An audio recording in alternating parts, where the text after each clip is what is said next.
ఇవాళ బుక్కరాయ సముద్రం రేకులకుంట గ్రామంలో ఉన్న ఆచార్య ఎన్జీ రంగా పరిశోధన యూనివర్సిటీకి రావడం జరిగింది.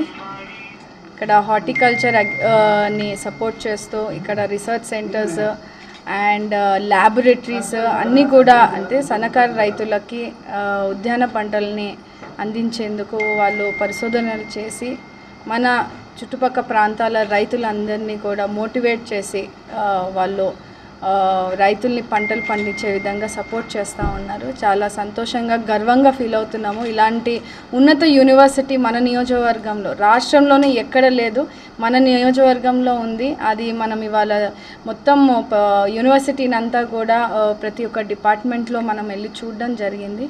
ముఖ్య ఉద్దేశం ఇక్కడికి రావడానికి ఇవాళ ఎస్సీ సప్లాన్ ద్వారా ఎస్సీ రైతులందరికీ కూడా స్ప్రేయర్స్ మరియు ట్రాంప్లిన్స్ ఇవ్వడం జరుగుతూ ఉంది. అంటే చిన్నకారు రైతులకి ఎస్సీ రైతులకి వాళ్ళకి తక్కువ డబ్బుతో వాళ్ళకి పంటను పండించుకునేందుకు వాళ్ళు నైపుణ్యాన్ని పొంది మరి వాళ్ళకి సపోర్ట్ చేస్తున్నారు. చాలా ధన్యవాదాలు తెలియజేస్తూ ఇవాళ నన్ను ఇన్వైట్ చేయడము మన నియోజకవర్గంలో మరి ముఖ్యంగా సిద్ధరాపురం గ్రామం సొంత గ్రామం పక్కనే ఈ యూనివర్సిటీ ఇంత పెద్ద యూనివర్సిటీ ఉండి దాన్ని ముందుకి ఎలా తీసుకెళ్ళాలి అని కూడా మేము డాక్టర్లు సైంటిస్టులతో కూడా కూర్చొని మాట్లాడడం జరిగింది. డెఫినెట్గా దీని అభివృద్ధి కోసము మరింత చిన్నకారు రైతులకి సపోర్ట్ చేయడానికి నియోజకవర్గం వారీగా జిల్లా వ్యాప్తంగా కూడా దీన్ని ప్రమోట్ చేయడానికి కూడా మేము ముందుంటామని కూడా తెలియజేస్తూ ఇదే విధంగా యూనివర్సిటీ ప్రాంగణంలో చిన్న చిన్న సమస్యల్ని కూడా వాళ్ళు మా దృష్టికి తీసుకురావడం జరిగింది. ఎందుకంటే వాళ్ళు అందించే ఈ సేవలు ఏదైతే కేంద్రం నిధుల నుంచి కేంద్రం 75%, స్టేట్ 25% ద్వారా వాళ్ళు సబ్సిడీ రూపంలో రైతులందరికీ కూడా వాళ్ళు అందించే ఈ ఇవి సబ్సిడీ రూపంలో ఇచ్చే ఈ ఏమంటారు ఉపకరణాలన్నింటినీ కూడా చాలా అభినందిస్తూ ఉన్నాము. డెఫినెట్గా ఇక్కడ రేకులకుంట నుంచి సిద్ధరాంపురం గ్రామంకి వెళ్ళే రోడ్డు చాలా ఇబ్బందిగా ఉండడం వల్ల ఇక్కడ వచ్చే రైతులు ఎవరైతే ఉన్నారో లేకుంటే సైంటిస్టులు ఎవరైతే ప్రయాణించాలనుకున్నారో గ్రామస్తులు కూడా చాలా ఇబ్బంది పడే పరిస్థితిని వాళ్ళు మన దృష్టికి తీసుకురావడం జరిగింది.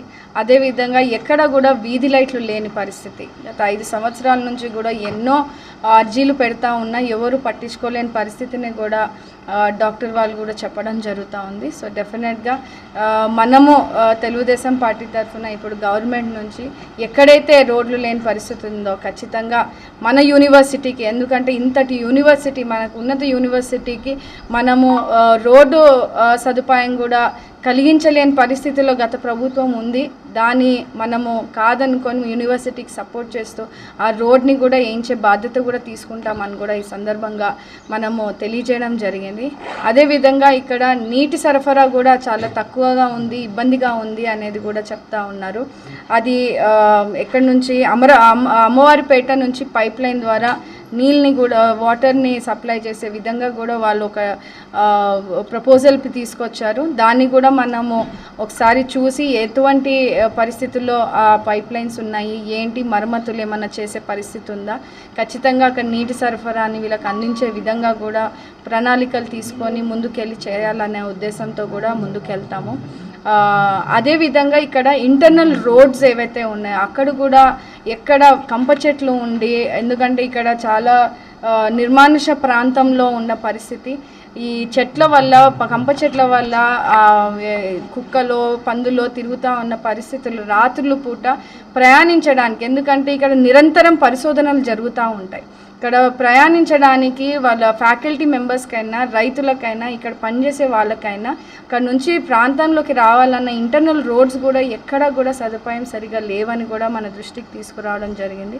ఖచ్చితంగా దాని మీద కూడా దృష్టి పెట్టి ఇక్కడ ఏవైతే ఇబ్బందులు ఉన్నాయో అవన్నిటినీ కూడా ప్రభుత్వం అధిష్టానం దృష్టికి తీసుకెళ్తాము. ఖచ్చితంగా నియోజకవర్గంలో మన మండలంలో బుక్కరాయ సముద్రం మండలంలో ఇలాంటివి ఏదైతే యూనివర్సిటీకి సంబంధించిన ఇబ్బందులు డెఫినెట్గా ముందుండి పరిష్కరిస్తామని కూడా వాళ్ళకి హామీ ఇస్తూ ఇలానే ఈ యూనివర్సిటీని ఈ హార్టికల్చర్ ఏదైతే ఉందో మనము ఇంకా ప్రమోట్ చేయాలని, ఇంకా రైతులకి అందుబాటులోకి కొత్త టెక్నాలజీస్ ద్వారా